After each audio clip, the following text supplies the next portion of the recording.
Yeah.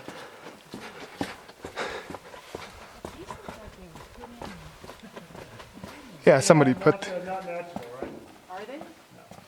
Well, the material all came out of the cave. No, I mean, no foreign material was brought in here. So that stuff is all part of the cave, but that tunnel itself is not natural. Got it. What do you think? What do you think we call this room? Any idea? Graffiti. Believe it or not, no, we don't call it the graffiti room. Leave a comment card on the way out. Now, we give it a more highbrow name. We call it the inscription room. But there's a lot of graffiti in here, and why does it all seem to be concentrated in this room? I mean, you can see graffiti all over this cave if you pay attention, but it's really mostly concentrated in here. Why just here? Well, because, like you mentioned, that tunnel there, right? That's not natural, that's artificial. The Civilian Conservation Corps built that for us a long, long time ago. They built that because prior to the existence of that tunnel, the only way into this room and to continue further back into the cave was by crawling through here. This is how you got into the cave originally. Now, on your belly, now pushing that candle out in front of you, just praying it didn't blow out, of course. By the time you got into this room, you were pretty psyched. You were full of adrenaline, and you wanted to note the moment somehow. It became kind of a tradition that if you made that bold rite of passage, you could take your candle and then burn your initials up into the ceiling of this room. Your carbide lantern, your candle. That's kind of why it's all focused in here. You can look at it as a need to familiarize things in an unfamiliar place. It makes people feel better. I think that's one of the reasons people who visited this cave 30 years ago or something, this is the room they always remember. They walk in here and they go, oh yeah, I remember this as a kid. Yeah, the graffiti room, all this stuff. I think it's this familiar stuff, this writing, these letters that we know that make an unfamiliar place a little more familiar to us, that staples it into our memory. People have a tendency to do this.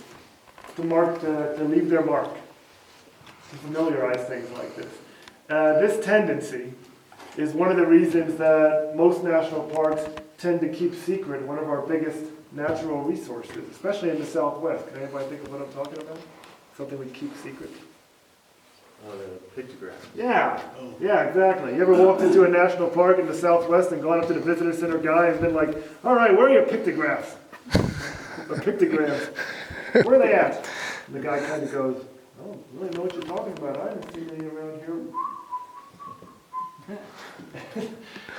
Because once they tend to be found out and once people start visiting them, this is pretty quickly the result, usually. People start tagging alongside these petroglyphs and we've lost something that's part of our cultural heritage. So we tend to keep them a secret, even from me. I don't know where any of them are. Our archaeology department, there's hundreds of them in all these southwestern parks, if not thousands or more, but they keep them a very close secret. Except for one. There is one I can tell you guys about if anybody's interested in visiting it. We do know that. But, yeah, so you get this. That's one of the reasons this room was valued. It was a place to prove your courage, come get an adrenaline rush, that sort of thing. Kind of one of the reasons people still use caves today. Any questions? Obviously a heavily impacted room. I mean, the stuff you can see, the fill that was pulled out of that tunnel, looks like it was all dumped over in here. It was definitely the most heavily impacted room that we could.